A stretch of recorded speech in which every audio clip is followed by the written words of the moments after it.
हिंदी में यूपीएससी की तैयारी से संबंधित प्रोग्राम्स को देखने के लिए सब्सक्राइब करें study IQ IAS Hindi. A very very very warm hearted welcome to all of you. This side is Abhinav Kumar भौरे और आज मैं आपके समक्ष लेकर प्रस्तुत हूँ फ्री हैंड मैपिंग की एक और क्लास। आज की इस क्लास में बेसिकली हम क्या देखने वाले हैं तो आप मेरे पीछे देख पाएंगे और शायद थंबनेल में भी आपने बेहतर तरीके से देख लिया होगा। आज की इस क्लास में हम इंडियन ओशन अर्थात हिंद महासागर की मैपिंग के बारे में देखेंगे। आई नो बहुत सारे बच्चे जो है वो वर्ल्ड मैपिंग के पार्ट में ज्यादातर कॉन्टिनेंट्स कवर करके जो है इसे स्किप कर देते हैं। मैं दावे के साथ कहता हूं कि जो स्टूडेंट बेसिकली सिर्फ और सिर्फ कॉन्टिनेंट की मैपिंग देखा करते हैं वो केवल और केवल सतही जानकारी पर फोकस कर रहे हैं। यूपीएससी को उन टॉपिक्स में अब इंटरेस्ट नहीं है जिन टॉपिक्स को विगत 10-15 सालों से जो है वो पूछा जा रहा है। अब चीजें काफी एडवांस हो चुकी हैं और इस चीज को आपको भी समझने की आवश्यकता है कि यूपीएससी अगर मैपिंग से या फिर मैपिंग पर आधारित कोई प्रश्न पूछ रही है तो सीधा सीधा वो कभी नहीं होने वाला। आप इस चीज को समझें और अगर नहीं समझ पा रहे हैं तो एक बार प्रीवियस ईयर क्वेश्चंस को देख लें। आपको स्मॉल स्मॉल आइलैंड से, बहुत छोटे छोटे द्वीपों से, बहुत छोटे छोटे कटक से यूपीएससी ने प्रश्न पूछे हैं। तो एक डायमेंशन तो ये है कि यूपीएससी अगर मैप आधारित प्रश्न पूछा कर रही है तो ये पक्की बात है कि कन्वेंशनल मेथड से उन क्वेश्चंस को सॉल्व नहीं करा जा सकता। आपको अपनी एफर्ट को जो है वो एनहेंस करना ही होगा और मैं ये चीज बहुत श्योरिटी के साथ कह सकता हूं कि आई डोंट थिंक कि यूट्यूब पर इतने डिटेल में किसी ने जो है वो मैपिंग को या फिर जो ओशंस की मैपिंग है, स्मॉल आइलैंड्स की मैपिंग है, या मैं कहूं जो आने वाले समय में कुछ बच्चों के ऐसे कमेंट आ रहे थे कि हमें जो है वो बायोम्स वाली क्लास चाहिए, तो आने वाले समय में बायोम के चैप्टर्स या फिर इकोनॉमिक ज्योग्राफी के चैप्टर्स इसे कभी कवर करा गया होगा। और मैं दावे के साथ कहता हूं कि ये चीजें ही हैं जो एक्चुअली में पूछी जाती हैं। क्या कारण है कि बच्चे का जो है वो सिलेक्शन रुक जाता है? क्या कारण है कि प्रश्न सब पढ़ने के बाद भी, पूरी ज्योग्राफी पढ़ ली, पूरी पॉलिटी पढ़ ली, पूरी हिस्ट्री पढ़ ली, पर प्रश्न नहीं बन रहे? कारण बस यही है जो वो पूछता है और आप जो पढ़ रहे हैं इसमें पर्याप्त अंतर है, सिग्निफिकेंट डिफरेंस है। फाइन। और यह समझें कि इस अंतर को कवर करने के लिए आपको छोटी छोटी चीजें जो है, माइन्यूट चीजें जो सामान्यतः स्किप कर दिया करते हैं, आप खुद देखिएगा। आप जाएं, आप देखिए वर्ल्ड के जो वीडियोस जिनमें मैंने जो है वो कॉन्टिनेंट की मैपिंग कराई है, उन वीडियोस पर लोगों ने ज्यादा जो है एंगेजमेंट शो करा है, ज्यादा जो है उसका एंगेजमेंट है वीडियो का। और जिन वीडियोस में एक्चुअल में आप क्या पढ़ रहे हैं, आप एक्चुअल में पढ़ रहे हैं यूपीएससी, आप देखिए उन चीजों को कि जो क्राउड है, जो बच्चे हैं, वो ज्यादा उन वीडियोस को देख रहे हैं जिससे प्रश्न आने की संभावना लिमिटेड है। वो जहां पर बहुत सारे प्रश्नों की संभावना है या वो जो एक्चुअल में क्वालिटी कंटेंट है, वहां तक आते आते बच्चा जो है वो उस चीज को स्किप कर जाता है। तो मेरी आप सभी से रिक्वेस्ट है कि अपने एंथू को जो है थोड़ा सा अप रखें, चीजों को डिटेल में पढ़ने की आदत डालें, अदरवाइज यूपीएससी जो है वो आपको बहुत जल्दी सक्सेस नहीं देने वाली है। तो आज की इस क्लास को हम स्टार्ट करें। इसके पहले इस चीज को समझें कि मैं क्यों आपसे कहता हूं कि आपको जो है वो डिटेल में पढ़ने की आवश्यकता है। तो आई थिंक आप सभी ने सुना होगा, अगर आप थोड़ा बहुत एक्टिव हैं स्टडीज में या फिर जो है आप ऑनलाइन माध्यम में सर्च करते रहते हैं, वीडियोस को देखते रहते हैं, तो आप सभी ने सुना होगा इंडो पैसिफिक रीजन के बारे में या हिंद प्रशांत पॉलिटिक्स के बारे में। यहां पर आपने पाया होगा कि जो चाइना है, चाइना साउथ चाइना सी में अपना डोमिनेंस चाहता है। साउथ चाइना सी में चाइना क्यों डोमिनेंस चाहता है? इसका सामान्य सा उत्तर है कि चाइना का मैक्सिमम ट्रेड जो है इसी इलाके से होता है। अब इस इलाके में अगर चाइना का डोमिनेंस होगा तो चाइना डेफिनेटली जो है इस वाले क्षेत्र में अर्थात इंडो पैसिफिक वाले एरिया में, ये जो हिंद प्रशांत का क्षेत्र है, यहां अपना डोमिनेंस, अपना वर्चस्व, अपनी हेगेमनी स्टैब्लिश कर पाएगा। अब इसी को स्टैब्लिश करने के लिए अब मैं इसके बारे में पूरा इंडो पैसिफिक पर डिस्कशन करूंगा, जो आपने कभी ना कभी शायद सुना होगा, और नहीं सुना है तो डोंट वरी, इंडो पैसिफिक या हिंद प्रशांत जो पॉलिटिक्स है इस पर आज हम डिटेल में डिस्कशन कर लेंगे। लेकिन जिन्होंने सुन रखा है, क्या उन्होंने कभी इस बारे में स्टडी करा कि क्या है एग्जैक्टली? अगर इंडो पैसिफिक है तो इंडो जो है वो इधर इंडो एफ्रो भी है, इंडो अरब भी है, आप पाएंगे इंडो अरब पॉलिटिक्स भी है, जिसे जो है मिडिल ईस्ट पॉलिटिक्स भी कहते हैं। इसी प्रकार से जो है इंडो एफ्रो पॉलिटिक्स भी है, नेहरू के समय से आ रही इंडो एफ्रो सॉलिडेटरी। फाइन। तो ये पॉलिटिक्स क्या है, ये पॉलिटिक्स क्या है? अगर आपने ये न्यूज में सुना है तो डेफिनेटली अगर यूपीएससी प्रश्न पूछता है तो यूपीएससी डायमेंशंस को इनहेंस करता है, उन्हें एनलार्ज करता है। समझिए, अगर इंडो पैसिफिक है तो इंडो एफ्रो भी है, इंडो एफ्रो है तो इंडो मिडिल ईस्ट भी है। फाइन। तो ये सारी पॉलिटिक्स पर भी हमारा डिस्कशन होगा। साथ में हम कुछ ऐसे डायमेंशंस जो अनटच हैं, सामान्यतः टच नहीं करा जाता, जिन्हें एग्जाम में पूछने की पर्याप्त संभावना होती है, उसे कवर करने का प्रयास करेंगे। इसी प्रकार से याद रखें कि अगर मैंने आपसे कहा कि इस एरिया में आपको क्या क्या पता होना चाहिए, तो काफी कुछ मैं एशिया वाले पार्ट में आपसे डिस्कस कर चुका हूं, तो मैं उन बातों के अलावा इन पर फोकस करूंगा। क्लियर है? तो अब हम जो है वो क्लास स्टार्ट कर सकते हैं। आप सभी से मैं कहूंगा कि इन चैप्टर्स को जो है वो बेहतर तरीके से अपने दिमाग पर सेटल डाउन कर लें। हम देखने वाले हैं इंडियन ओशन को। फाइन, तो जस्ट अ फ्यू सेकंड, मैं इसकी जो है वो मार्किंग कर लूं। इंडियन ओशन, या मैं कहूं हिंद महासागर। तो सबसे पहले तो आप सभी मुझे बताएंगे कि, और चीटिंग ना करें मतलब आप सभी जो है वो स्वयं ही इसका उत्तर देने का प्रयास करें। मैंने लास्ट क्लास में जो है आपको मैपिंग कराई थी, कौन से जो है महासागर की कराई थी, तो आप सभी को याद होगा मैंने आर्कटिक की मैपिंग कराई थी। और आर्कटिक वाली मैपिंग में मैंने आपको बताया था जो आर्कटिक नेम है, ये नेम बेसिकली कहां से बिलोंग करता है, तो ये नेम जो है वो वास्तविकता में सप्तऋषि तारामंडल, फाइन, जो हम सभी जिसके बारे में एग्जैक्टली जानते हैं, जिसमें मेन 7 तारे होते हैं, कुल मिला के 93 स्टार्स हैं, ये जो है उत्तरी ध्रुव से हमें दिखाई देते हैं। ये इन तारों के आधार पर जो है इनका नामकरण करा गया था। इसी प्रकार से याद रखिए जो हिंद महासागर है, हिंद महासागर के लिए सबसे पहले याद रखिएगा जो लैटिन लोग हैं, फाइन, यानी कि मैं एक स्थिति बताना चाहूंगा, याद रखिएगा 1515 के पहले तक, मतलब ये वो समय था, जैसा मैं आप सभी से डिस्कस पहले भी कर चुका हूं कि एक एज ऑफ डिस्कवरी थी यूरोप में, जहां पे यूरोप से जो लोग थे निकले और कहां जाना चाहते थे, तो एग्जैक्टली वो आना चाहते थे इंडिया। आप सोच कर देखिए जो कॉन्टिनेंट आज के समय इतने रिच हैं, वो कॉन्टिनेंट एक समय पे इतने पुअर थे कि वो एक कॉन्टिनेंट आकर वेल्थ गेन करना चाहते थे। वो कॉन्टिनेंट नो डाउट इंडिया था। फाइन, तो ये जो एज ऑफ डिस्कवरी थी, जहां पर जो है वो कोलंबस और ये सारे यात्री निकले, जैसे मैगलन मैंने आपको बताया, ये इन्होंने जो है प्रशांत महासागर खोजा। यानी कि 1515 के पहले की स्थिति पर अगर हम चर्चा करें तो याद रखें कि 1515 के पहले तक जो लैटिन लोग थे, और इसी लैटिन से जो है वो आगे चल के फिर इंग्लिश का उद्गम हुआ था। तो याद रखें लैटिन लोग इस एरिया को बेसिकली कहा करते थे इंडियन ओशन। अब यहां समझिएगा एग्जैक्टली इंडियन ओशन नहीं था, आगे चल के जो है इसका नामकरण इंडियन ओशन हो गया।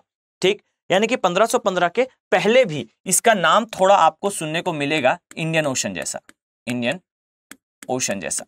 लेकिन एक चीज याद रखिएगा, ये एक किताबी नेम था, एक बुकिश नेम था।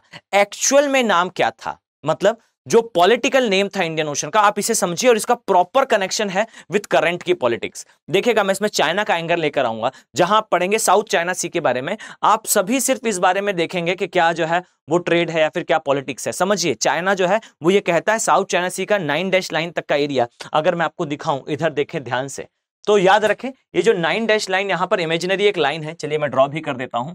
यहां आपको जो है इस प्रकार से एक लाइन दिखाई देगी, दिखाई नहीं देगी, चाइना मानता है। ठीक, ये जो लाइन वाला एरिया ना, इसके अंदर का पार्ट पूरा चाइना का है।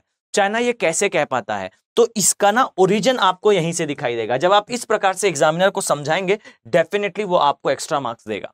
याद रखें कि 1515 के पहले, या फिर आप समझिए कि 18वीं शताब्दी तक, ईस्वी तक भी ये नेमिंग चली थी। क्या थी वो नेमिंग, तो समझिएगा। याद रखें इसके पहले तक, मतलब 1515 के पहले तक होता यह था कि 2 ही महासागर लोगों को परफेक्टली पता थे। ठीक, तो समझिए एक महासागर को कहा जाता था वेस्टर्न ओशन या पश्चिमी महासागर, एक को कहा जाता था वेस्टर्न ओशन और एक को कहा जाता था ईस्टर्न ओशन, ईस्टर्न ओशन। अब समझिए, याद रखें जो वेस्टर्न ओशन था ये था बेसिकली अटलांटिक वाला पार्ट, अटलांटिक ओशन। और इसी प्रकार से याद रखें जो ईस्टर्न ओशन था ये था हिंद महासागर या इंडियन ओशन, इंडियन ओशन।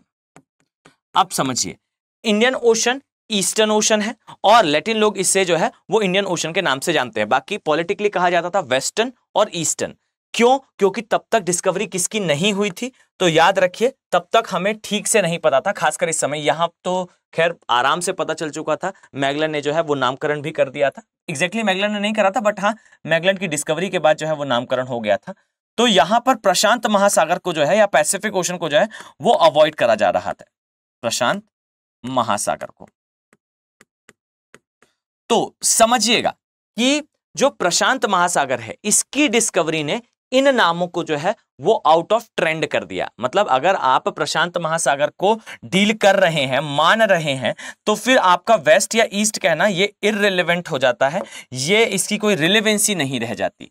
तो जैसे जैसे प्रशांत महासागर का एरिया जो है वो न्यूज में आना स्टार्ट हुआ या फिर यूज में आना स्टार्ट हुआ, वहां से फिर वेस्ट और ईस्ट ओशन कहना बंद हो गया, क्योंकि इससे कंफ्यूजन होता था। अब समझिए कि एग्जैक्टली इंडियन ओशन फिर कैसे जो है और चाइना कैसे जो है इसको डील करता है। तो याद रखें, एक चाइनीज, मैं कहूंगा आप ऐसा समझें कि एक चाइनीज पर्सन थे। कुछ लोग कहते हैं ये खोजकर्ता थे, कुछ लोग कहते हैं डिप्लोमेट थे, आपको ज्यादा जानने की आवश्यकता नहीं है, लेकिन इनके वृतांत का यूज चाइना आज भी करता है। फाइन, कौन है वो खोजकर्ता? तो याद रखिए इनका नाम है ज़ेंग हिंग। याद रखें ये एक चाइनीज पर्सन थे, ये चाइना से बिलोंग करते थे। और याद रखिए चाइना कभी इन्हें जो है एक खोजकर्ता मानता है, चाइना कभी इन्हें जो है वो एक जोग्राफर मानता है, कभी एक फॉरेन डिप्लोमेट मानता है, कभी कहता है कि चाइना की हिस्ट्री में किंग हुआ करते थे, उनके द्वारा ये स्पॉन्सर्ड थे। अब जो भी हो, बस याद ये रखिएगा कि इन्हीं के यात्रा वृत्तांत या फिर इन्हीं की लिखी हुई बुक में इंडियन ओशन का जो इन्होंने नाम लिखा था, ये नाम लिखा था वेस्टर्न ओशन, वेस्टर्न ओशन। अब समझिए इन्होंने लिखा कि पश्चिमी क्या है, पश्चिमी सागर है। अब इन्होंने पश्चिमी क्यों लिखा? क्योंकि वो चाइना के पश्चिम में था। फाइन, जिन्होंने इंडियन ओशन को ईस्टर्न कहा वो स्वयं आगे थे, स्वयं पश्चिम में थे, तो वो पश्चिम में थे, इसलिए इंडियन ओशन को पूर्वी सागर कहा, महासागर कहा। चाइना इसके जो है पूर्व में था, तो उस चाइना ने इसे जो है वो पश्चिमी महासागर कहा। अब ये याद रखिए कि चाइना का यही वेस्टर्न ओशन कहना या पश्चिमी ओशन कहना, ये चाइना की अप्रोच होती है ये बताने की कि इंडियन ओशन का नाम गलत है। Basically Indian ocean is not Indian ocean, Indian ocean is not actually India's ocean. ये भारत का महासागर नहीं है, हिंद महासागर है, हिंदुस्तान का महासागर नहीं है। अब इस चीज को याद रखिए, मैं इसे आगे जो है वो कनेक्ट करने वाला हूं बेसिकली किसके साथ, पॉलिटिक्स के साथ। तो ये एक जो है वो नाम का आप लोग को डायमेंशन पता होना चाहिए। 1515 के आसपास आप कह सकते हैं जो लैटिन लोग थे वो इंडियन ओशन कहना स्टार्ट कर चुके थे। इसके साथ ही 18वीं शताब्दी तक ये दो नाम प्रचलित रहे। वेस्टर्न ओशन जो है अटलांटिक महासागर को, ईस्टर्न ओशन जो है वो हिंद महासागर को कहा जाता था। चाइना हमेशा से जो है वो एंशिएंट टाइम पे इसे कहा करता था कि ये वेस्टर्न ओशन है। अब एक चीज और याद रखिए, जो एंशिएंट ग्रीक फिलोसोफर थे, ठीक, मतलब जो ग्रीस से बिलोंग करने वाले लोग थे, यानी कि प्राचीन ग्रीस के जो फिलोसोफर थे वो हिंद महासागर को जो है वो इरिट्रिया सी कहा करते थे।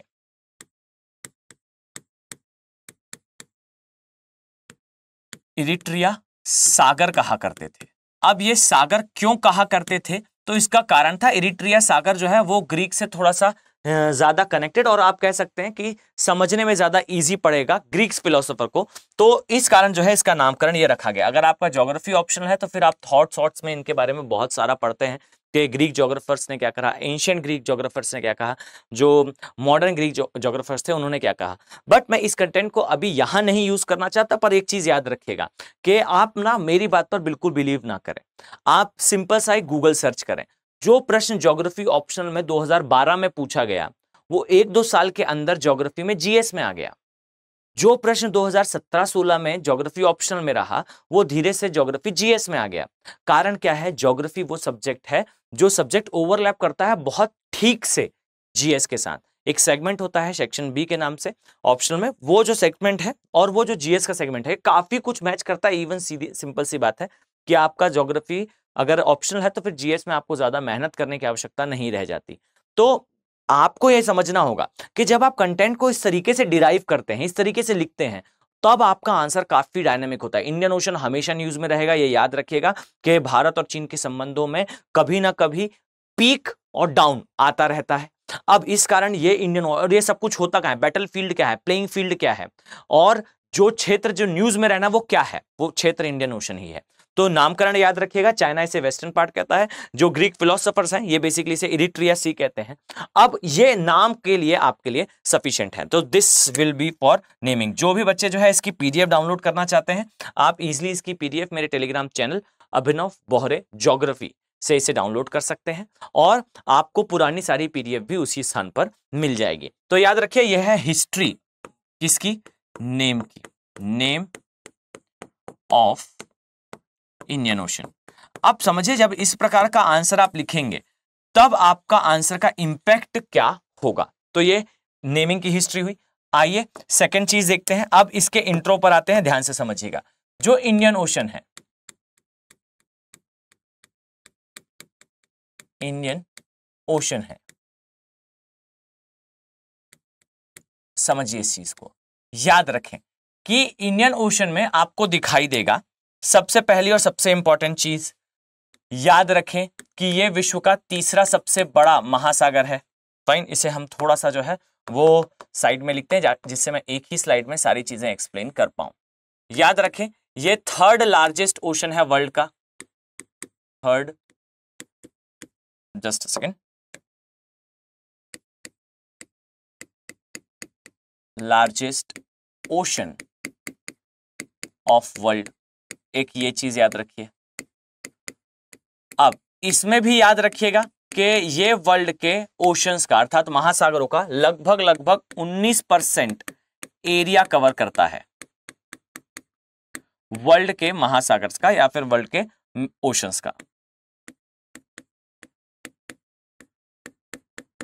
अब इसके अलावा ये याद रखिए कि जो हिंद महासागर है, इस महासागर के कौन कौन से सब एरियाज हैं।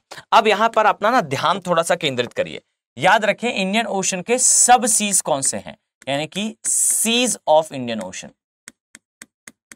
Seize of Indian ocean. इसका मतलब है कि वो कौन से सागर हैं जो इस महासागर के अंदर आते हैं। अब देखिए सबसे इंपॉर्टेंट तो मैं आपको यहां पर एक बार में दिखा दूं। याद रखिए कि एक आपको हिंद महासागर का भाग दिखाई देगा जिसे आप अरब सागर कहते हैं, एक भाग आपको दिखाई देगा जिसे आप अंडमान सागर कहते हैं, एक भाग याद रखिएगा इसका दिखाई देगा बे ऑफ, एक तो Arabian sea, bay of Bengal यानी कि अरब सागर, बंगाल की खाड़ी, बंगाल की खाड़ी के अंदर अंडमान सागर, अरब सागर के अंदर याद रखिएगा एक सागर है जिसका नाम सामान्यतः जो है वो नहीं यूज होता, इसे कहा जाता है लक्षद्वीप सागर। तो देखिए एक इंडियन ओशन का ऊपर जाएंगे अरेबियन, अरेबियन के अंदर जो है आपको दिखाई देगा लक्षद्वीप सागर, bay of Bengal, bay of Bengal के साइड में आपको दिखाई देगा अंडमान सागर। एक पॉइंट। अब दूसरा पॉइंट याद रखिए कि यहां पर आपको, मैं यहां पर नाम भी मेंशन कर दूं, याद रखें यहां पर आपको जो है वो रेड सी या लाल सागर दिखाई देगा, इसे कहा जाता है लाल सागर। और इसी प्रकार से यहां पर आपको फारस की खाड़ी या आप कह लीजिए द गल्फ जिसे इंग्लिश में कहा जाता है, ये आपको दिखाई देगी। क्लियर? अब यहां समझिए, याद रखें कि यहां पर एक बार आपको जो है ओमान की खाड़ी भी दिखाई देती है। अब आप मुझे बताएंगे, चूंकि मैं इसे पहले भी कवर कर चुका हूं कि ओमान की खाड़ी कहां पर है, तो ये आप लोग मुझे कमेंट सेक्शन में बताएंगे कि ओमान की खाड़ी यहां आती है या ये नीचे आती है। क्लियर? तो एक ये पार्ट हुआ। इसके अलावा देखिए कौन कौन सा, अरेबियन सी, अरेबियन सी के पास यहां पे आपको जो है वो लक्षद्वीप सागर, बंगाल की खाड़ी, बंगाल की खाड़ी के पास अंडमान सागर, इसी प्रकार से यहां लाल सागर, यहां पे फारस की खाड़ी, फिर आपको मैंने बताया कौन सी खाड़ी, तो ओमान की खाड़ी, एक और होती है अदान की खाड़ी। ठीक है, ये ओमान और अदान, ये आप लोग मुझे बताएंगे कौन सा उत्तर और कौन सा दक्षिण में है। ठीक, अब इसको समझिए कि यहां साउथ चाइना सी है, साउथ चाइना सी में इस स्थान पर आपको जो है वो जावा सागर दिखाई देगा। क्लियर है? याद रखें ये जो जावा सागर है, ये जावा सागर के नीचे आपको यहां जावा ट्रेंच मिलेगा, जावा ट्रेंच या फिर कह लीजिए खाई। ट्रेंचेस क्या होते हैं मैं डिटेल में जो है फिजिकल ज्योग्राफी की जहां पर मैंने मैपिंग कराई है, फिजिकल ज्योग्राफी जहां मैंने समझाया है, बेसिकली एनसीईआरटी का एक मैराथन है, आप वहां जाकर देख सकते हैं ट्रेंचेस का फॉर्मेशन किस प्रकार से होता है। क्लियर? तो ये कुल मिला के आपको इसके सब सीज दिखाई देंगे। अब नेक्स्ट डायमेंशन, आइए इसे इस प्रकार से यहां देखते हैं। याद रखें कि इसके अंदर कौन कौन से एरियाज आते हैं, तो जैसा मैंने आपको बताया यहां पर हम उसे मेंशन कर लेते हैं। ध्यान दीजिएगा और बहुत ध्यान से इसे समझिएगा। एक पार्ट आपको दिखेगा जिसे कहा जाएगा अरेबियन सी या अरब सागर, अरेबियन सी। इसी प्रकार से आपको एक और एरिया दिखाई देगा जिसे कहते हैं बे ऑफ बंगाल, मैं यहां BOB लिख रहा हूं, बंगाल की खाड़ी है। इसी प्रकार से याद रखिए आपको कुछ और क्षेत्र दिखाई देंगे अरब सागर के अंदर। याद रखिएगा, ध्यान से सुने मैं क्या कह रहा हूं। अरब सागर के अंदर आपको एक जो है वो एरिया दिखाई देगा जिसे कहा जाता है लक्षद्वीप सागर,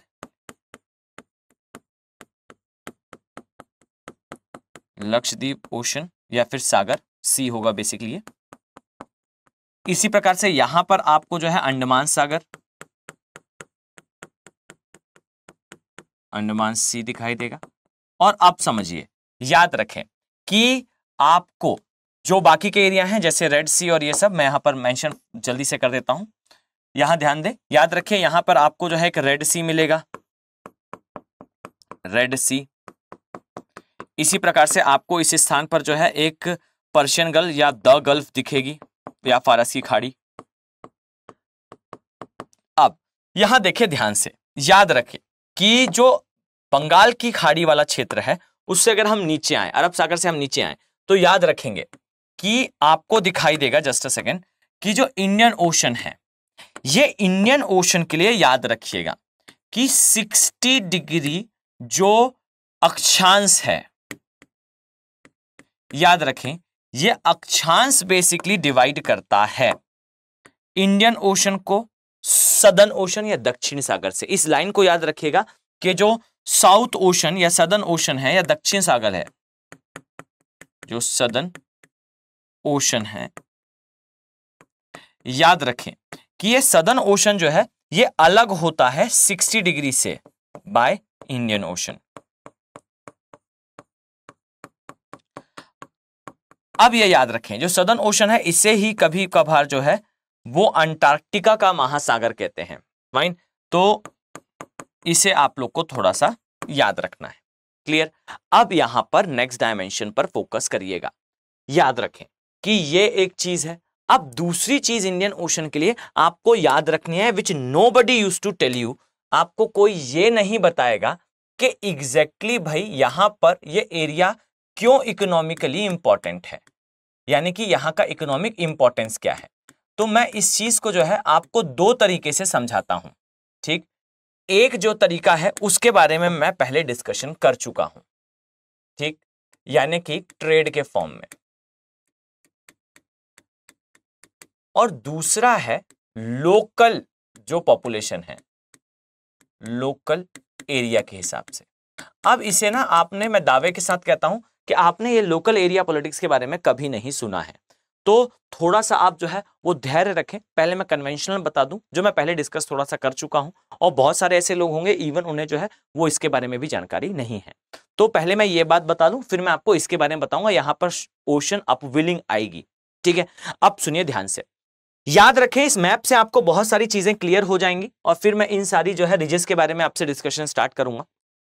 याद रखें जो इंडियन ओशन है ये वर्ल्ड के सबसे इंपॉर्टेंट ओशंस में से एक है, जस्ट बिकॉज के इस ओशन के, इस महासागर के एक तरफ आपको जो है आने वाले समय का हीरो कॉन्टिनेंट दिखाई देगा, which is Indian ocean, which is actually Asia. याद रखें आने वाले टाइम की सुपर पावर कौन है, तो आने वाले टाइम की सुपर पावर कोई वेस्टर्न नेशन नहीं है। This one thing is perfect. क्यों? क्योंकि इन वेस्टर्न नेशंस को, इन पश्चिमी देशों को जो विकास गेन करना था, जो डेवलपमेंट गेन करना था, ये देश वो डेवलपमेंट गेन कर चुके हैं।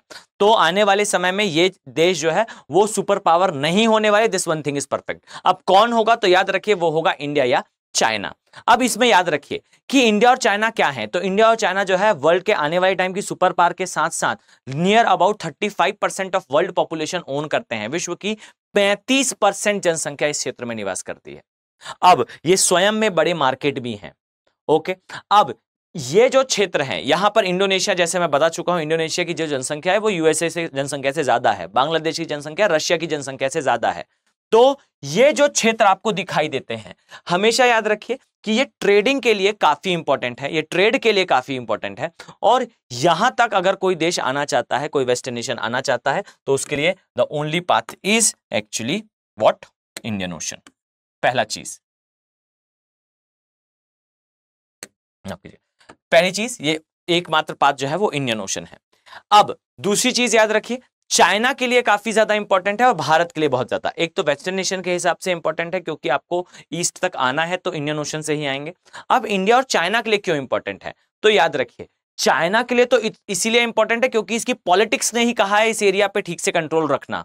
रीजन क्या है? चाइना के सामने देखेंगे प्रशांत महासागर है, एंडलेस ओशन है, ठीक, अंत दिखाई नहीं देता।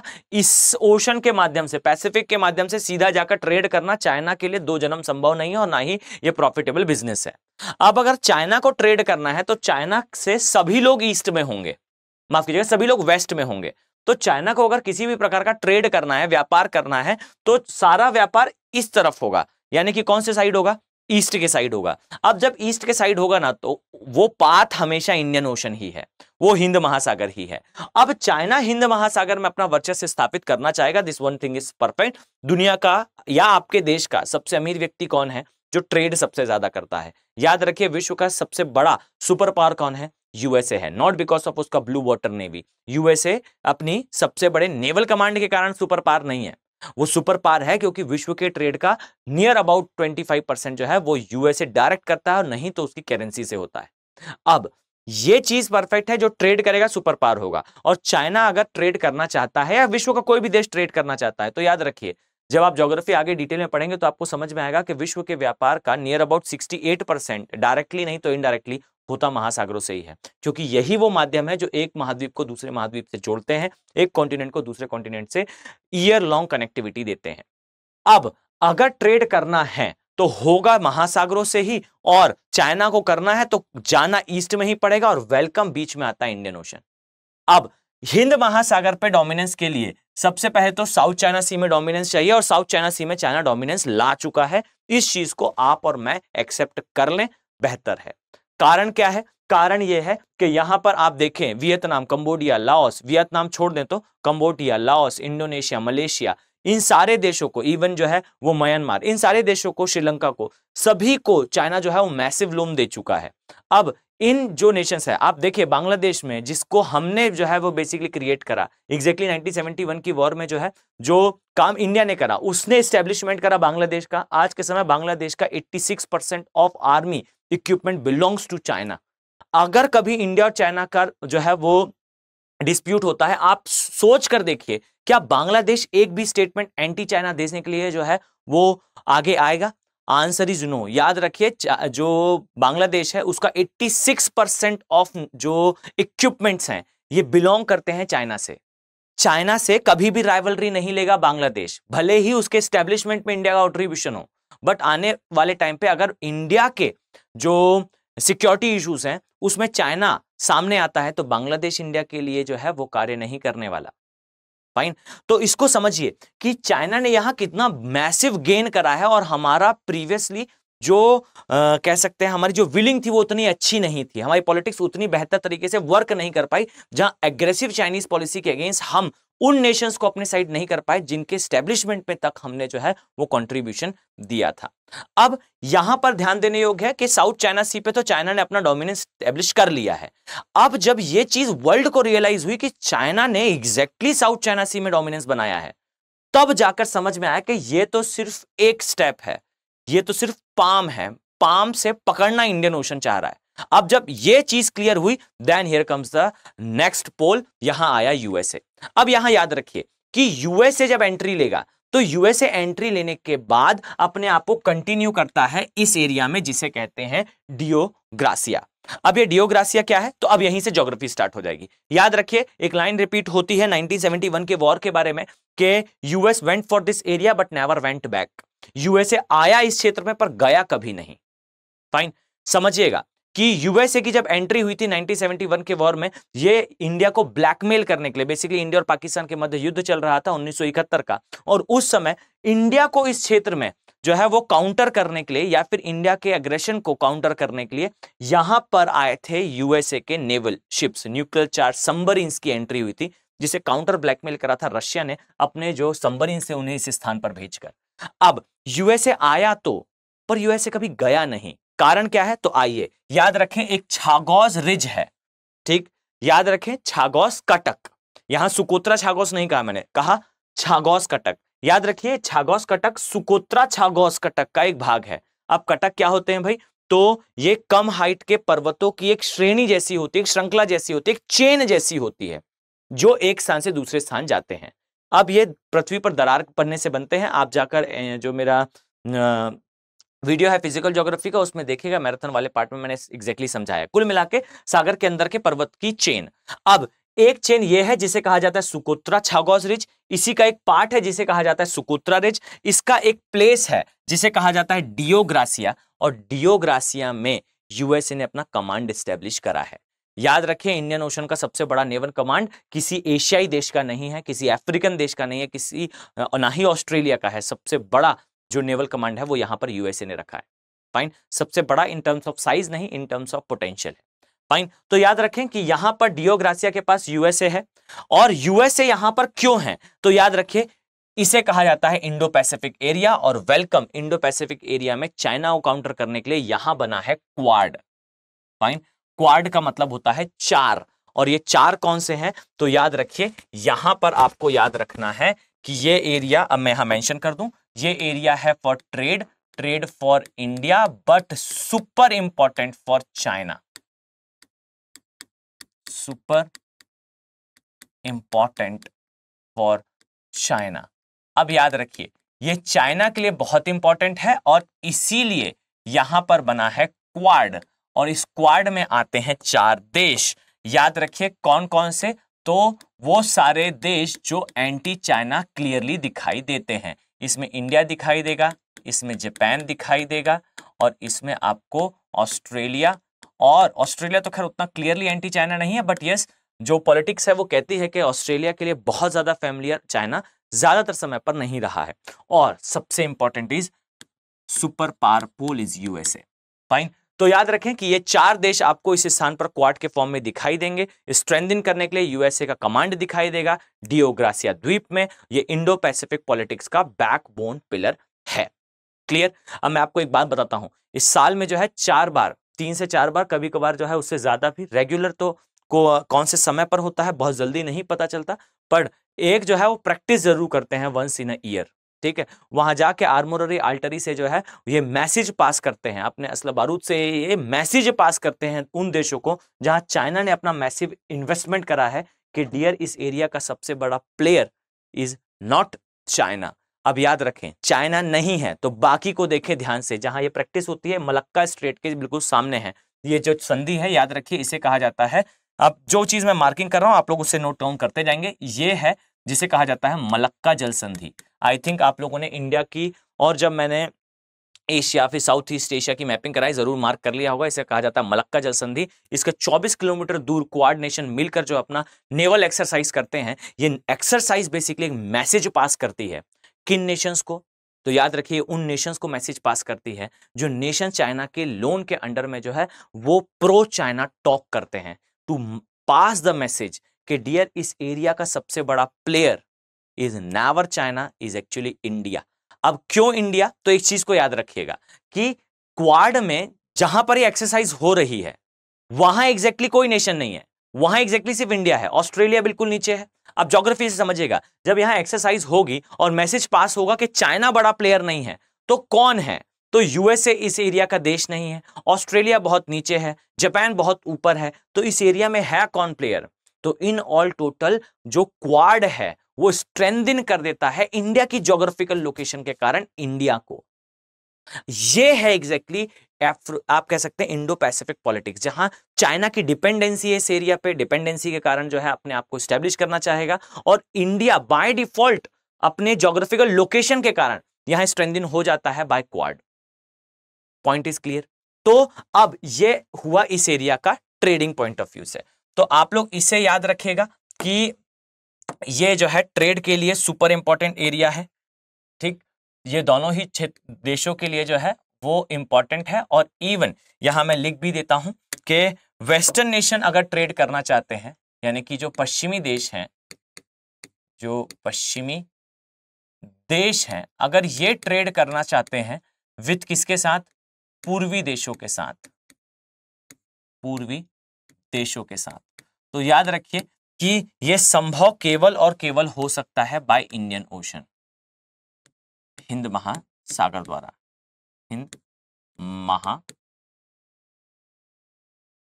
द्वारा। ये एक पॉइंट है। अब दूसरी चीज सुनिए, जो लोकल एरिया है इसके लिए ये एरिया कैसे इंपॉर्टेंट है। अब इसके बारे में आई थिंक आप में से ज्यादातर लोगों को नहीं पता होगा। समझिएगा, अगर मैं आपसे कहूं कि भाई किसी देश के लिए सबसे ज्यादा क्या जरूरी है, उसके लिए अपनी पॉलिटिक्स ज्यादा जरूरी है, अपने लोग ज्यादा जरूरी है, या एक बेसिक सी चीज पे आए, देश बनता किससे है? एक जमीन के टुकड़े को कभी भी देश नहीं कहा जाता।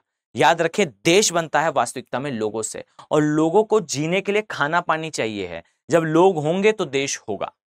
फाइन। अब समझिए कि इंडियन ओशन वास्तविकता में कितना इंपॉर्टेंट है, तो आप इस बात से समझें कि वो इंडोनेशिया हो या फिर वो जो है आपको कोई भी इस एरिया में आकर देखें, आप लिखने के बजाय दर्शन कर लें। याद रखें, इंडियन ओशन के अंदर बहुत सारे द्वीप समूह दिखाई देंगे आपको। देखिए, मैंने इसका एक अलग वीडियो बना रखा है इंडियन ओशन के लिए। मैं यहां पर सिर्फ एक रफली आपको आइडिया दे दूं।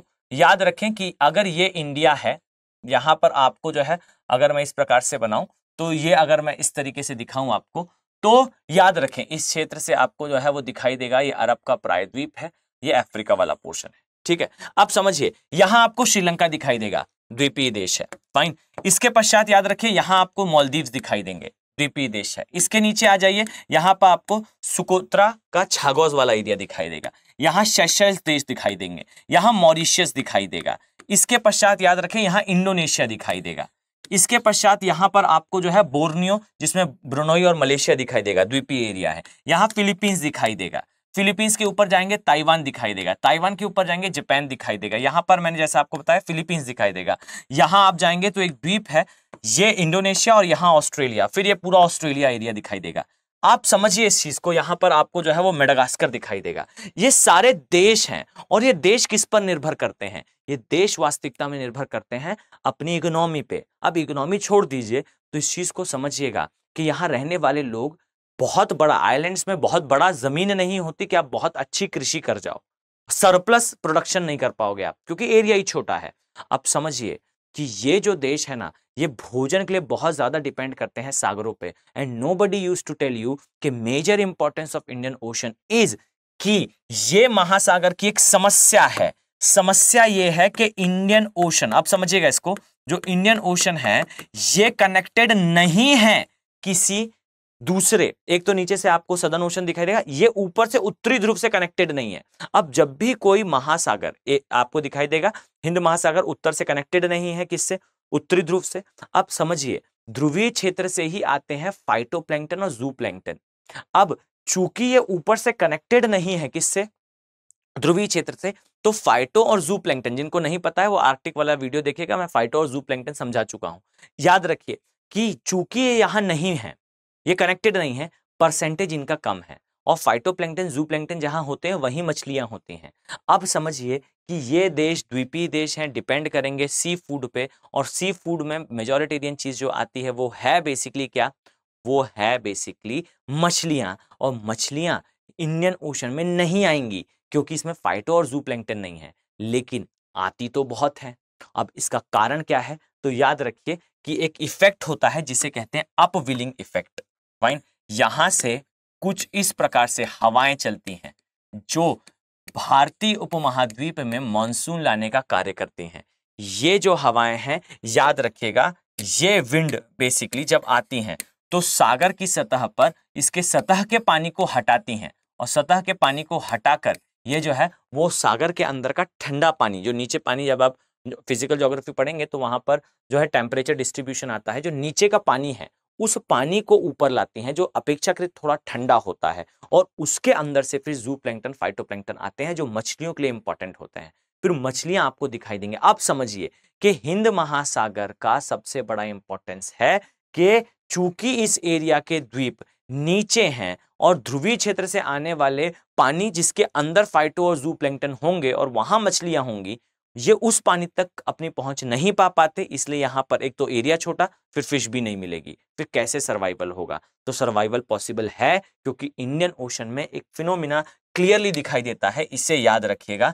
एंड ये सुपर इंपॉर्टेंट है, इसे इस प्रकार से लिखेंगे तो जो है वो खुश हो जाएगा एग्जामिनर। याद रखें, यहां आपको क्लियरली दिखाई देता है, इसे कहते हैं अप विलिंग प्रभाव।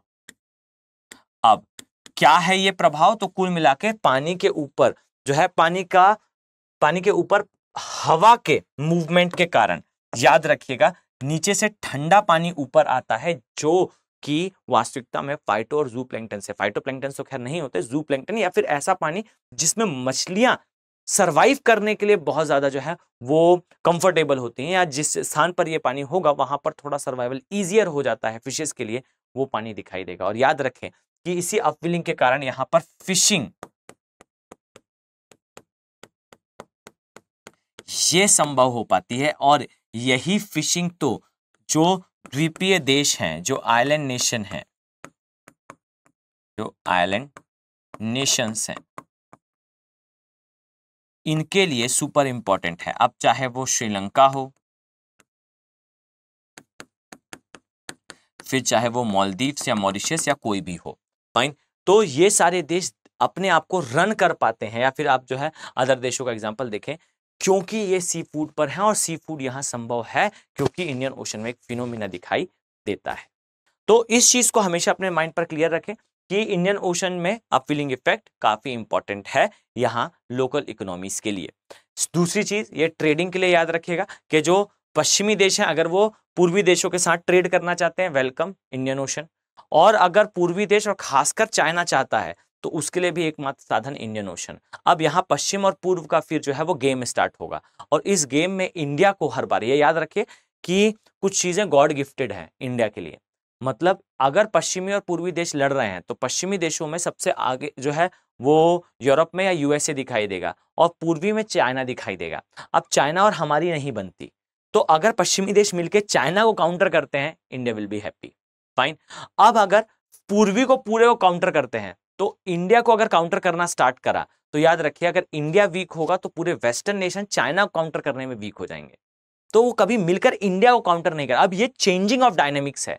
जैसे जैसे आप समझिएगा, जैसे जैसे चाइना और यूएसए के रिश्ते खराब हुए, वैसे वैसे इंडिया और यूएसए के रिश्ते इंप्रूव होना स्टार्ट हुए। एक थ्योरी होती है जिसे कहा जाता है, जिसमें बेसिकली ये कहा जाता है कि your friends friend is your good friend. मतलब आपके दोस्त का जो दोस्त है वो आपका अच्छा दोस्त हो सकता है, but your enemies enemy will be your best friend.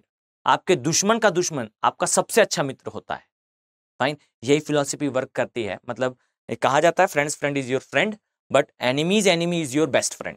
ठीक, ये याद रखें। ये कहा जाता है कि जैसे जैसे यूएसए और चाइना के रिश्ते खराब हुए, इंडिया और यूएसए के रिश्ते इंप्रूव होना स्टार्ट हुए। जैसे जैसे चाइना सुपर, आप समझिएगा 1999 में जब हमने जो है 98 के आसपास जब हमने न्यूक्लियर पावर प्रोजेक्ट और अपने आप को न्यूक्लियर पावर नेशन के फॉर्म में स्टैब्लिश करना स्टार्ट हुआ, एंटी हो गया यूएसए, लेकिन तुरंत ठीक हो गया, तुरंत रिश्ते फिर वो जो है लाइन पर आ गए। कारण क्या था? उसके साथ साथ चाइना ने भी 21वीं सदी में अपना कदम रखते ही अपने आप को एक सुपर पावर और एक मसल प्लेयर के रूप में स्टैब्लिश करना स्टार्ट कर दिया था। तो यहां पर यूएसए के सैंक्शंस फिर मध्य हो गए। क्यों? चाइना को काउंटर करना है। इस चीज को अपने दिमाग पर समझाइएगा। अब इसी तरीके से याद रखें कि इंडियन ओशन एक ये एरिया आपके लिए इंपॉर्टेंट है इकोनॉमिकली, ये लोकल एरिया इकोनॉमीज के लिए, एक वर्ल्ड इकोनॉमीज के लिए। इसके बाद फिर आपको जो है वो लोकल सीज के बारे में पता होना चाहिए। और अब इसी से हम थोड़ा सा इंडियन ओशन में अब नीचे की तरफ आते हैं। ध्यान दें, याद रखें कि इंडियन ओशन के अंदर आपको रिजेस बहुत दिखाई देंगे, एक तो द्वीप बहुत दिखाई देंगे। कारण क्या है तो कभी हम डिटेल में डिस्कस करेंगे कि इंडियन ओशन बना कैसे था। तो सबसे पहले जब दो भाग टूटे तो एक टेथिस सागर बना, फिर जो इस प्रकार से मैंने आपको जो है वो पहले इसके बारे में समझा भी रखा है। आइए इसमें थोड़ा सा हम जो है वो इसे देखते हैं, यहीं पर देख लें। चले देखिए, एक बड़ा सा जो है वो महाद्वीप था इस तरीके से, ठीक। फिर वो दो पार्ट में डिवाइड हुआ, इसे हमने कहा था पेंजिया। फिर ये दो भाग में बटा, एक अंगारा और इस प्रकार से एक नीचे वाला पोर्शन ये दिखाई दिया, ये गोंडवाना। फिर ये दो भाग में जो है टूटा, एक पार्ट यहां रहा और एक पार्ट जो है वो इस तरीके से टूटकर अलग हुआ और नीचे एक पार्ट गया। ये बेसिकली अंटार्कटिका वाला पोर्शन है। तो सबसे पहले आपको यहाँ पर अटलांटिक और सदर्न ओशन दिखते हैं। फिर यहां से जब एक भाग हटा और एक भाग यहां हटा, यानी कि ये आपको दिखाई देगा, इसे कहा जाता है प्रायद्वीपीय भारत, और ये पोर्शन आपको दिखाई देगा ऑस्ट्रेलिया। तब ये बीच वाला पोर्शन बना इंडियन ओशन। तो समझिए इंडियन ओशन थोड़े बाद में बनने वाले एरियाज में से एक है और इस कारण यहाँ पर क्रैकिंग है जो सागरी सतह है उस पर। कभी आप जो है डिटेल में जब इसके बारे में पढ़ेंगे तो आपको पता चलेगा कि जो इंडियन ओशन है ये खुलता है। कब खुलता है? जब जो है वो ऑस्ट्रेलिया और आप पाएंगे जो प्रायद्वीपीय भारत है ये मूव करते हैं, यानी कि प्रायद्वीपीय भारत और ऑस्ट्रेलिया जब मूव करते हैं तब नीचे वाला एरिया खुलता है, और जब ये खुलता है तब इंडियन ओशन बनता है। और ये थोड़ा बाद में हुआ था, थोड़े आगे के फेजेस में हुआ था। इस कारण यहाँ की सरफेस पे जो है वो क्रैकिंग है, और क्रैकिंग के कारण, भ्रंशन के कारण जो है मैग्मा बाहर आता है और कटक का निर्माण होता है। अब याद रखें, ये जो कटक आपको दिखाई देते हैं, ये कटक समय के साथ साथ जब धीरे धीरे करके जो है वो ऊपर आएंगे तो वहां द्वीप बन जाएंगे। अब इसे याद रखिएगा बहुत बेहतर तरीके से अपने दिमाग में कि इंडियन ओशन के नीचे सदर्न ओशन है, हिंद महासागर के नीचे दक्षिण सागर है, जिसे अंटार्कटिका का महासागर भी कहा जाता था। ये 60 जो अक्षांश है इसके नीचे है, फाइन, जो लैटिट्यूड है इसके नीचे है। अब ये याद रखें कि इसके ऊपर, यहां मेरे डायग्राम में मेरे पास स्पेस नहीं था इसलिए मैंने यहां पर लिखा हुआ, पर ये याद रखिए ये सारी चीजें ऊपर हैं, कोई भी लाइन इसे क्रॉस नहीं करती। ठीक, मैं स्पष्ट कर दूं कि इस डायग्राम में मैंने सदर्न ओशन के लिए 60 डिग्री बना रखा है। आप लोग इस चीज को थोड़ा सा अपने दिमाग पर क्लियर रखिएगा कि ये जो लाइन है वो इसे क्रॉस नहीं करती, यानी कि दक्षिण सागर जो है इसके नीचे है। अब देखिए, याद रखें आपको दो रिजेस के बारे में, दो एरियाज के बारे में अच्छे से पता होना चाहिए। एक, इंडिया के नीचे आपको सुकोत्रा छागोज रिज दिखाई देगी, एक सुकोत्रा है और एक छागोज है। छागोज में डियोग्रासिया है जहां यूएसए का नेवल कमांड है। अब सुकोत्रा में याद रखिएगा यहां पर सुकोत्रा द्वीप है। ठीक, अब समझिए सुकोत्रा द्वीप जो है सोमालिया के अंडर में आता है, और इस पूरे एरिया में, यहां पर इस पूरे क्षेत्र में चाइना अपना डोमिनेंस चाहता है। अब चाइना डोमिनेंस क्यों चाहता है? इंडिया को सर्किल करने के लिए। ठीक है, यहां ध्यान से समझिएगा, याद रखें कि इंडिया को इस एरिया में इस तरीके से सर्किल करने के लिए चाइना जो है इस एरिया में सारे देशों को क्या करता है? इन्वेस्टमेंट करता है। अब इसे कहा जाता है स्ट्रिंग ऑफ पर्ल। अब इससे बाहर आने के लिए स्ट्रिंग ऑफ फ्लावर भारत। ठीक है, आप समझिए स्ट्रिंग ऑफ फ्लावर मतलब इंडिया को घेरने का प्रयास करेगा चाइना, इस प्रयास से बाहर आने का कार्य करेगा इंडिया, और इसी क्रम में जो है दोनों देश अदर देशों के अंदर इन्वेस्टमेंट करेंगे और पोर्ट बाय करेंगे, एयरपोर्ट बाय करेंगे, खरीदेंगे। अब यहां याद रखिए कि इस एरिया से लेकर इस एरिया तक, ठीक, यहां पूरे क्षेत्र में याद रखें कि चाइना और इंडिया ने सारे देशों के अंदर इन्वेस्टमेंट करे हैं। अफ्रीका के अंदर भी इवन यहां पर चाइना ने इन्वेस्टमेंट करा। अब इसी प्रकार से यहां पर फिर इंडिया ने करना स्टार्ट कर दिया। अब चाइनीज कंपनी गई, गाड़ी बेची, धीरे से फिर इंडियन कंपनी पहुंची, फिर इंडिया ने भी गाड़ी बेची है। आपने देखिएगा जाकर कि बजाज जो कंपनी है आज अफ्रीका के अंदर जो है वो सबसे बड़े मोटर व्हीकल कंपनीज में से एक है। फाइन, आपको दिखाई देगा अफ्रीका के अंदर कुछ बड़ी कंपनियों में से एक हो चुकी है इंडियन कंपनीज। फाइन, कारण क्या है? अफ्रीका के अंदर पहुंचना है, कारण चाइना पहुंच चुका है। फाइन, कुछ देश ऐसे हैं जिन देशों के अंदर मार्केट, लोकल मार्केट नहीं है, लेकिन चाइना ने वहां इंटरनेशनल एयरपोर्ट बना दिया। सोचकर देखिए, जिसके पास लोकल मार्केट नहीं है, जिस देश के पास, क्या यूज होगा इंटरनेशनल एयरपोर्ट का, बट फिर भी चाइना ने बनाया, इन्वेस्टमेंट करना है। फाइन, तो इसको याद रखिए कि यहां पर आपको सुकोत्रा छागोस दिखाई देगा, यहां इसके नीचे अब देखना स्टार्ट करें। एक तो रिज मैंने आपको बताया, यहां पर एक सुकोत्रा छागोस रिज है, इसके सुकोत्रा द्वीप जो है वो किसके पास है? तो सोमालिया के पास। छागोस में याद रखिए, छागोस जो है वो यूके के अंडर में आता है, ये मैं बता चुका हूं। इसी का एक द्वीप में जो है वो डियाग्रासियो में यूएसए है। बेसिकली यूके ने इसको 100 ईयर की लीज पर दिया हुआ है यूएसए को। अब इसके नीचे आ जाइए, याद रखें आपको एक चीज तो यहां ध्यान रखनी है, यहां आपको सेशेल्स द्वीप दिखाई देंगे। सेशेल्स एक देश का नाम है, ठीक, ये एक सागरीय पर्वत के क्षेत्र में आता है। ठीक, ये तो यहां पर अलग से कुछ पर्वत हैं, ये रिज हैं, ये नीचे रिज हैं, ये एक पर्वत वाले क्षेत्र में आता है सेशेल्स द्वीप। याद रखिए इंडिया ने इसमें भी इन्वेस्टमेंट करा है। इसके नीचे फिर मॉरिशस आ जाएगा, तो मॉरिशस तो अलग से फिर एक द्वीप समूह है, ठीक। तो सेशल्स द्वीप आपको दिखाई देंगे सेशल्स पर्वतों पे।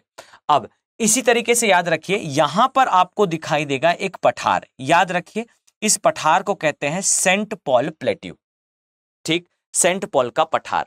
इस पठार के ऊपर एक द्वीप है, उस द्वीप का नाम भी है सेंट पॉल द्वीप, ठीक। सेंट पॉल द्वीप ओन करता है फ्रांस, ठीक, यानी कि एक सुकोत्रा छागोस रिज, सुकोत्रा छागोस में सोमालिया, छागोस में जो है वो आपको दिखाई देगा यूके, और यूके ने एक पार्ट दिया है डियोग्रासिया यूएसए को। अब इससे नीचे आओगे तो सेशेल्स पर्वत, सेशेल्स पर्वत से नीचे आओगे तो आपको Saint Paul plateau, Saint Paul plateau या सेंट पॉल का पठार, इस पठार का वो भाग जो पानी के ऊपर आता है, याद रखिएगा उसे फ्रांस ओन करता है, ठीक।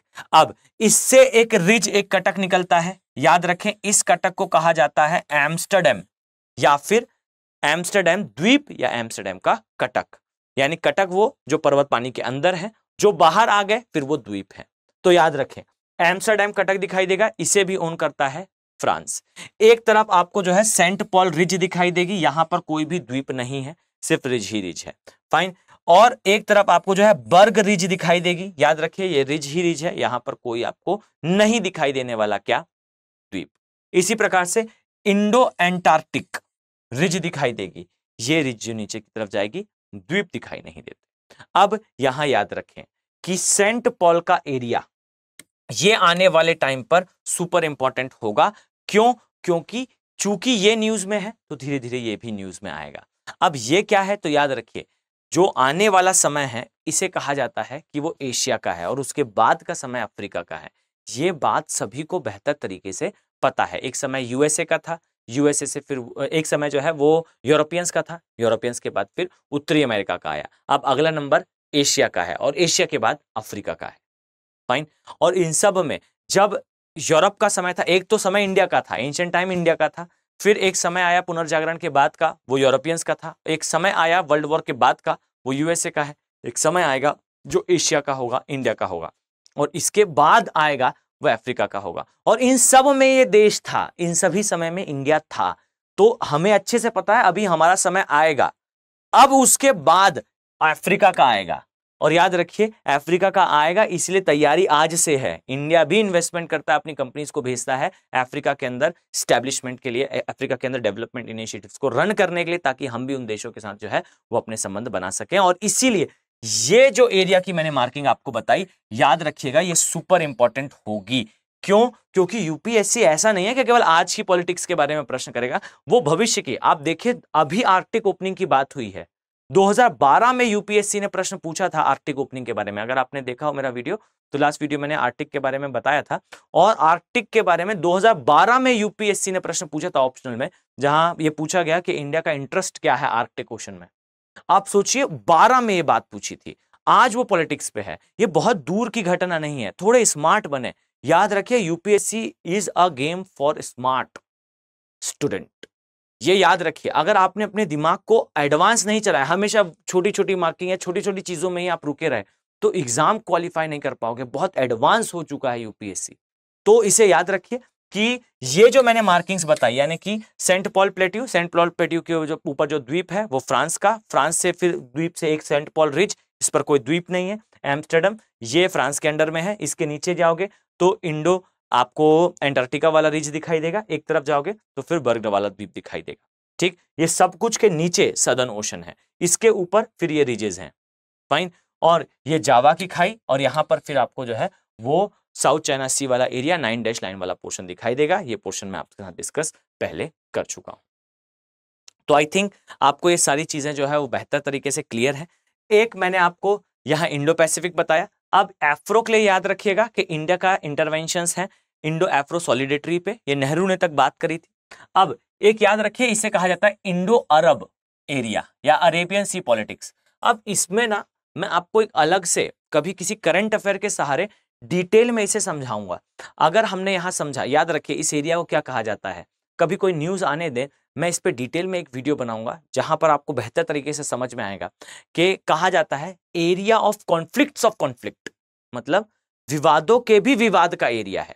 यहां आपको ज्यूस दिखाई देंगे, अब्राहमिक रिलीजन्स दिखाई देंगे यहां पे कुल मिला के, फाइन। इसमें आपको ज्यूस और फिर अरब के बीच में डिस्प्यूट दिखाई देगा, अरब का डिस्प्यूट दिखाई देगा, सिया सुन्नी की प्रॉब्लम होगी। फिर उसमें यूएसए अंदर आएगा तो यूएसए की प्रॉब्लम दिखाई देगी। फिर उसमें जो है वो आपको टेररिज्म दिखाई देगा, आईएसआईएस दिखाई देगा। अब उसी के बाद फिर ईरान इराक का प्रॉब्लम दिखाई देगा। फिर ईरान इराक का आपस में प्रॉब्लम के बाद फिर जो है वो आपस में जो एरियाज हैं इनमें जो टेरर ग्रुप्स हैं उनके बीच में क्लैशेस, फाइन। तो ये बहुत कॉम्प्लेक्स पॉलिटिक्स वाला एरिया है और इसलिए इंडिया जो है वो थोड़ा सा इससे अपने आप को दूसरा स्टैंड पर रखता है और क्या करता है भाई, इंडिविजुअली सबके साथ रिलेशन रखो। हमने ये पॉलिटिक्स कहां से ली तो समझिएगा, जिस समय डिसइंटीग्रेशन हुआ था यूएसएसआर का, आप पाएंगे जो सोवियत संघ था वो कई भागों में विभाजित हुआ था, तब इंडिया ने यही अप्रोच रखी थी। कारण क्या था, हमने एक टैंक मंगाया यूएसएसआर से, अब वो टैंक रखा हुआ है, उसके व्हील कहीं और बने हैं, उसकी जो है वो बैरल कहीं और बना है। अब देश अलग होके 15 देश बन गए, 16 देश बन गए, हमें तो अपने टैंक की सर्विसिंग के लिए हर एक देश से कुछ ना कुछ चाहिए है। तो हमने फिर हर एक देश के साथ 1-to-1 रिलेशन बनाने का प्रयास करा था। प्रयास खैर विफल रहा बट अप्रोच सही थी। और उसके बाद फिर रशिया के साथ तो हमारे बेहतर संबंध तो होने ही थे। तो ये एक पूरी जर्नी है, जैसा हमने वहां अडॉप्ट करा था वैसे ही हमने कुछ यहां भी करने का प्रयास करा। अगर इनमें से किसी देश या किसी के साथ नहीं बनता तो हमारा सबके साथ बने, इसके लिए इंडिविजुअल रिलेशन बनाओ। अब फिर लुक ईस्ट पॉलिसी आएगी, लुक वेस्ट पॉलिसी आएगी। Look east policy, look west policy, याद रखिए, मान लीजिए मैं एक देश हूं, एक देश यहां पर है, तो हम दोनों के रिलेशन कब बेस्ट होंगे, जब मैं चलाऊं लुक ईस्ट, वो चलाए लुक वेस्ट, तो दोनों का जो है वो बनेगा रिलेशन। अब हमने चलाने का प्रयास करा तब इनका लुक ईस्ट नहीं चल रहा था, अरब देश जो है वो इस तरफ इन्वेस्टमेंट करने के बारे में सोच रहे थे। फिर धीरे से जो है इनको समझ में आया कि इस एरिया में अभी पोटेंशियल नहीं है, तो फिर ये देश जो है वो इस एरिया में आए। जब इस एरिया में आए तो इंडिया और पाकिस्तान दोनों दिखे, पाकिस्तान को प्रेफरेंस मिली। कारण क्या था, रिलीजियस। अब फिर धीरे से समझ में आया कि भाई वो पोटेंशियल नहीं है पाकिस्तान के अंदर, तो फिर शिफ्टिंग हुई इंडिया के साइड। फिर इंडिया ने जब इस चीज को रियलाइज कर लिया कि भाई शिफ्टिंग हो रही है, तो now is chance for India. India ने क्या करा, इंडिया ने फिर जो है उसी को कैश इन करते हुए 370 कैंसिल।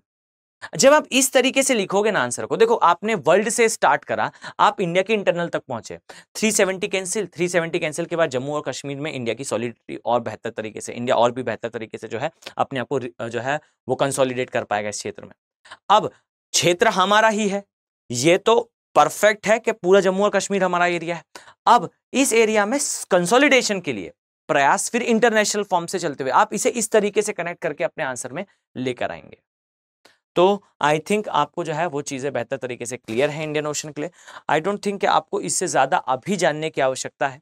अगर आप किसी चीज के ऊपर और भी ज्यादा डिटेल में कोई वीडियो चाहते हैं तो डेफिनेटली आप उसे जो है वो कमेंट सेक्शन में मेंशन करें। मैंने आपको बताया मैं एक एक स्टूडेंट का जो है वो कमेंट रीड करता हूं। तो चलिए मिलते हैं ऐसे ही किसी वीडियो में, और ये याद रखें कि जो P2I बैचेस हैं वो स्टार्ट हो चुके हैं। अगर आपने एंट्री नहीं ली है तो आपके पास अपॉर्चुनिटी है, आप जल्दी से जल्दी जो है वो एंट्री लें। चलिए मिलते हैं नेक्स्ट वीडियो में, और इसी तरीके से अगर कोई टॉपिक आप चाहते हैं तो आप मुझे सजेस्ट कर सकते हैं। Have a very nice day. Thank you. Hindi में यूपीएससी की तैयारी से संबंधित प्रोग्राम्स को देखने के लिए सब्सक्राइब करें स्टडी IQ IAS हिंदी।